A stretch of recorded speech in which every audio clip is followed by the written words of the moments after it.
Donc ici, cet arbre-là, il est supporté par ce qu'on appelle des coussinets. Ce pas des roulements à billes, sauf erreur de ma part. Hein. Et ces coussinets sont composés de deux demi-coquilles. Alors ces deux demi-coquilles, on est portés, en général, il y a un métal qu'on appelle le métal anti-friction, de l'antimoine, voilà, composé d'antimoine entre autres, qu'on appelle le régule. Alors ce régule va supporter le poids de l'arbre. Il y a donc la coquille du bas et la coquille du dessus, et c'est fermé par ce chapeau qui est boulonné. Le problème, on ne peut pas faire marcher ça à sec. Il faut donc une lubrification impérative. Cette lubrification peut être faite par le laisseur en goutte à goutte, mais a priori, je vois qu'il y a ici une pompe hydraulique qui est actionnée par cet excentrique, la grande roue tournant, l'excentrique se déplaçant, actionne ce bras de levier. Ce réservoir contient de l'huile, et vous avez ici, il y a il y a 4 graisseurs, 4 huileurs exactement, dont on peut régler le débit.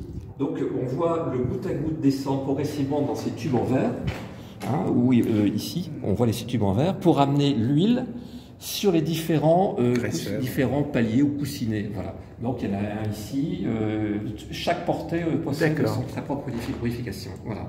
Donc il y a une pompe à huile avec 4 sorties ici, donc qui alimente l'arbre ici et l'arbre là-bas, les 2 coussinets ici. Oui. Et il doit avoir certainement 2 autres tuyaux qui partent là-bas pour alimenter les 2 autres de l'autre extrémité. Ah oui, faire les 2 avec le même. Tu en as 2 ici qui repartent de l'autre côté. Okay. Et ça, c'est les réglages des débits. Voilà. On en voit un qui est encore bien rempli avec son huile. Ah, super.